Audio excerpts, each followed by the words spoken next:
The garage smelled of oil and hard work, the kind of place where sweat mixed with grease and stories clung to the air like the scent of burning rubber. Outside, the sun baked the pavement, making the metal of parked cars shimmer under its relentless heat. It was a slow afternoon at Johnson's Auto Repair, a modest shop in the heart of the city, where the hum of engines and the clatter of tools were a familiar symphony. And then he pulled up. A sleek, pearl-white Mercedes-Maybach S680 rolled into the lot like royalty, arriving at a peasant's doorstep. The luxury sedan came to a smooth stop, and for a moment, there was only silence, until the driver's door swung open. Out stepped a man who looked like he belonged in a Wall Street skyscraper, not a greasy repair shop. He was tall, white, and draped in wealth. An expensive navy suit, polished leather shoes, and a Rolex that caught the sunlight with every flick of his wrist. His neatly styled salt and pepper hair and air of superiority made it clear. This was a man who didn't hear the word no very often. He glanced around the shop with a look of barely concealed disgust before settling his gaze on the nearest mechanic. A black man in an oil-streaked jumpsuit, his strong hands gripping a wrench as he worked under the hood of an old Chevy. The mechanic's name was Malcolm, and despite the sweat on his brow and the grime on his clothes, he carried himself with quiet confidence. The rich man scoffed, shaking his head as if the very sight of Malcolm was an insult. "Hey you, get someone who actually knows cars to take a look at mine. I don't need some back-alley grease monkey messing up my engine." The garage went still. The other mechanics froze, their hands hovering over their tools, eyes darting between the two men. The insult hung in the air like thick smoke, the kind that made breathing difficult. But Malcolm didn't flinch. He wiped his hands on a rag, turned slowly, and met the man's gaze with a calm, unreadable expression. "You got a problem with me working on your car?" The man smirked, stepping closer. "No offense, buddy, but I didn't spend 6 figures on a car just to have you poke around under the hood. I need someone who actually understands high-performance vehicles." The arrogance in his voice was as thick as the summer heat. He chuckled, shaking his head like the whole situation was a joke, like Malcolm was a joke, and then he added, "Maybe stick to fixing old junkers. That seems more your speed." A few of the younger mechanics exchanged uneasy glances, fists tightening at their sides. But Malcolm? He simply sighed, rolling his shoulders as if shaking off the weight of something much heavier than the man's words. "All right," he said, tossing the rag onto a nearby workbench. "Pop the hood." The rich man snorted. "Didn't you hear what I just said?" "I heard you just fine," Malcolm said evenly. "Now pop the hood." There was something in his tone, steady, unshaken, that made the man hesitate. He scoffed, then reached into the car and pulled the hood release. The sleek front of the Maybach lifted, revealing the powerful twin-turbo V12 engine beneath. Malcolm stepped forward, eyes scanning the machine with the kind of appreciation only a true gearhead could have. He reached out, ran a hand lightly over a key component, then clicked his tongue. "Figured," he muttered. The rich man crossed his arms. "Figured what?" Malcolm straightened, wiping his hands again, though they were barely dirty. "Your engine's misfiring." The man's brows knit together. "What? That's impossible. The car's barely a year old." Malcolm gave a small shrug. "Could be a faulty coil pack. Could be bad fuel injectors. Could be something you wouldn't even begin to understand." The arrogance flickered for just a second in the rich man's eyes. "And what makes you so sure?" Malcolm smirked, a slow, knowing grin that sent an uneasy feeling crawling up the man's spine. He tapped a finger lightly against the Maybach's emblem before stepping back. "Because," Malcolm said, voice calm but sharp as steel, "I designed this engine." The air in the garage shifted. The mechanics who had been watching intently now stared, some with wide eyes, others hiding grins. Even the rich man blinked, his smirk faltering for the first time. "What?" he asked, voice quieter now. Malcolm folded his arms, tilting his head slightly. "You heard me. I was the lead engineer on this powertrain project before I left the industry."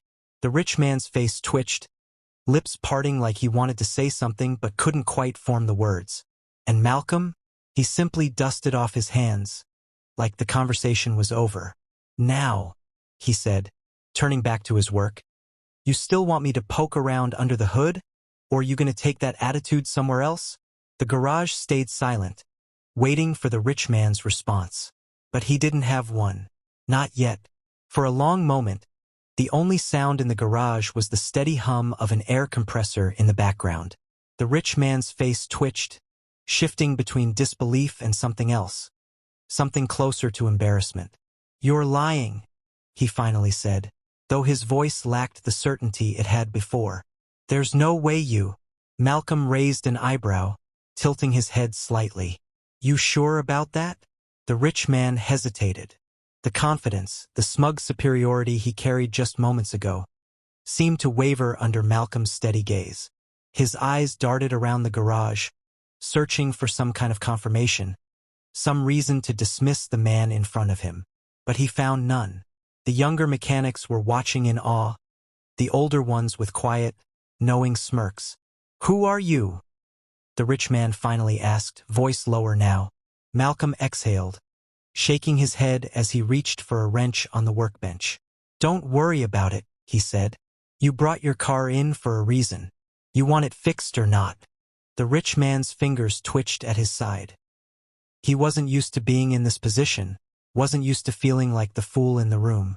He cleared his throat, adjusting the cuffs of his expensive suit jacket. All right, he said finally. Fix it. Malcolm didn't reply right away. He just nodded slightly, rolling up his sleeves, exposing strong forearms covered in old scars and faded grease stains. Scars that told the story of years spent under hoods, perfecting the craft. Without another word, he reached into the engine bay and got to work. For the first time, the rich man watched. There was something different about the way Malcolm moved, something effortless. He didn't hesitate, didn't second-guess. His hands worked with precision, fingers adjusting components, testing connections, making quick assessments that would take most mechanics twice as long to even diagnose. Hand me a 10mm, Malcolm said, glancing at one of the younger mechanics. The kid, barely in his 20s, fumbled slightly, still caught up in the moment. He grabbed the wrench and placed it in Malcolm's open palm like he was handing a sword to a knight. The rich man cleared his throat again, stepping closer. So, he hesitated before speaking again. You said you designed this engine? Malcolm didn't look up. That's right. How? Malcolm tightened a bolt, then finally met the man's gaze. Because I used to work for the company that built it.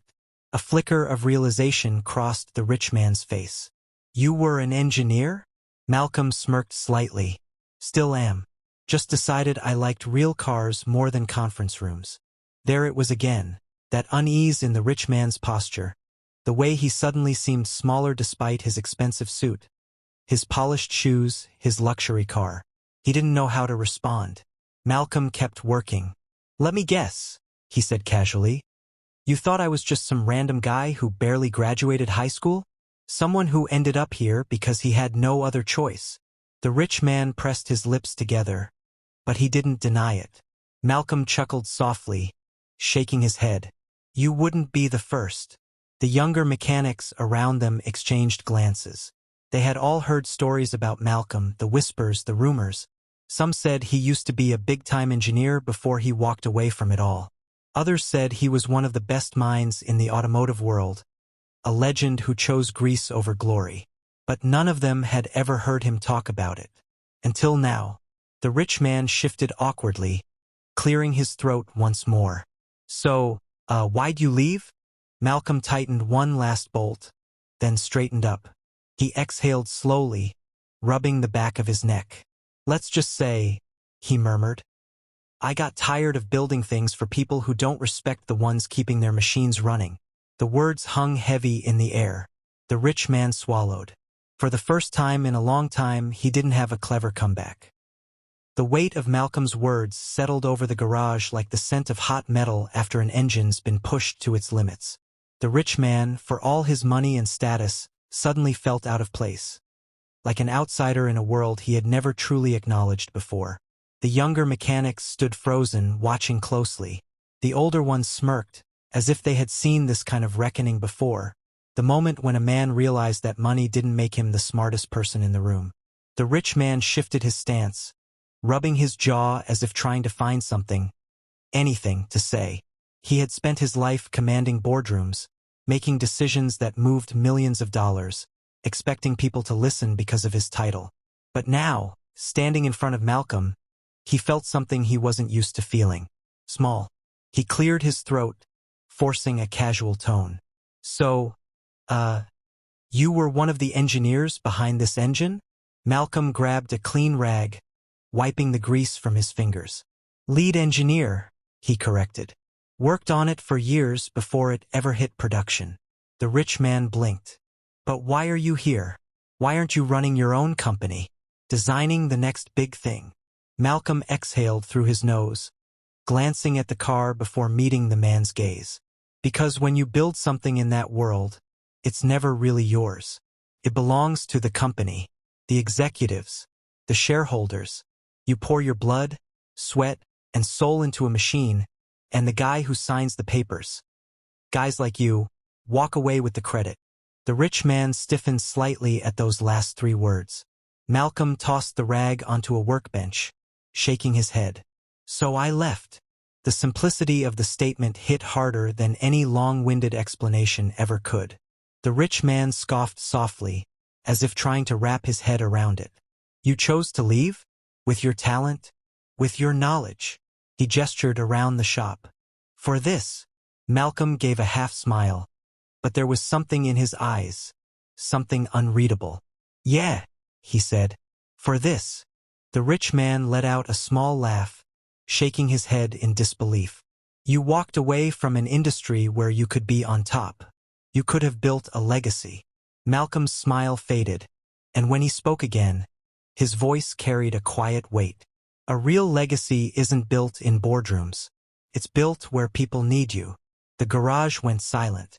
The rich man's smirk disappeared.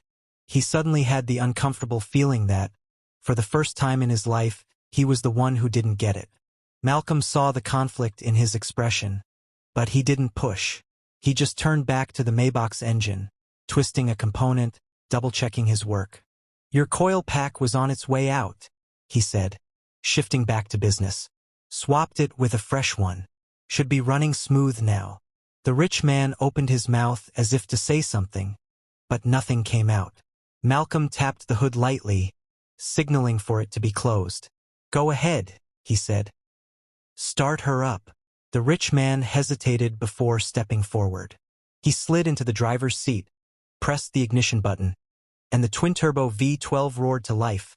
Smooth, powerful, without the misfire that had brought him here in the first place. He revved it once, then twice. The engine purred, responding perfectly. Malcolm wiped his hands again, nodding to himself. Good as new. The rich man sat there for a second, gripping the wheel. He looked up at Malcolm through the windshield, then at the other mechanics still watching from the sidelines. For the first time since he arrived, he didn't feel better than anyone here. He felt humbled, and he hated how unfamiliar that feeling was. The rich man sat in his car, gripping the leather-wrapped steering wheel, but his mind wasn't on the engine's smooth purr. Something about Malcolm's words lingered, sinking deeper than he wanted them to. He had come here expecting to be served, expecting to laugh at some uneducated grease monkey fumbling through a repair. Instead, he had met a man who built the very machine he drove. A man who had walked away from a life the rich man had always assumed everyone wanted. He clenched his jaw, trying to shake the feeling of... What was it? Embarrassment? Regret? Malcolm tapped the roof of the car lightly, pulling him from his thoughts. You're all set, he said. Take it easy on the throttle for a few miles. Let everything settle. The rich man didn't respond right away. He just stared ahead, fingers drumming against the steering wheel. Then, without looking at Malcolm, he muttered, You undercharged me. Malcolm smirked slightly. You expected me to overcharge you because you're rich? No, the rich man hesitated, then sighed. I expected you to charge what you're worth. Malcolm crossed his arms. You think my value is based on how much I can charge you? The rich man exhaled, shaking his head. I think your value is more than you realize. Malcolm studied him for a moment, then shrugged. Maybe, but I sleep fine at night. The rich man frowned, gripping the wheel tighter. Did he? For years, he had lived by the rules of the corporate world. Take as much as you can, build as much wealth as possible, win at all costs. But what had it actually earned him? More money than he could spend, sure. But respect? Purpose? The satisfaction Malcolm seemed to have just by being here, working with his hands, building something real? He felt a strange frustration bubbling up. Not at Malcolm, but at himself. Malcolm could see it in his expression. You ever work on a car before? He asked. The rich man scoffed. Please. Malcolm nodded, as if he expected that answer. That's the thing, he said. Guys like you own everything. But you don't understand anything. The words stung more than the rich man wanted to admit. He opened his mouth for a sharp retort, but for the first time in a long time, he had nothing to say. Malcolm let the silence hang for a moment, then tapped the roof again. Enjoy your car. With that, he turned and walked away, leaving the rich man alone with his thoughts. He should have just driven off, left this whole thing behind. But instead, his fingers hovered over the ignition button. Something about this didn't feel finished. And for reasons he didn't fully understand, he didn't want it to be. The rich man sat in his car, staring at the dashboard. But his mind wasn't on the luxury, the horsepower, or the flawless engineering. It was on him, Malcolm, a man who had built what others only owned. A man who had walked away from power, wealth, and prestige. Not because he had failed, but because he had chosen to. The rich man had spent his life measuring success in deals closed, stock prices, and bottom lines. But what had it really earned him? A seat at the top, sure. But what good was a throne if you didn't even respect the kingdom? His fingers twitched over the ignition. Then, before he could talk himself out of it, he pulled the key card from the slot and stepped out of the car. The garage went quiet. The younger mechanics, still watching from the sidelines, exchanged looks. The older ones leaned against workbenches with knowing smirks, waiting to see what would happen next. Malcolm was wiping his hands clean, already moving on to the next task, when the rich man spoke. Teach me. Malcolm paused. Slowly, he turned back around. The rich man swallowed his pride. Teach me how to work on my car.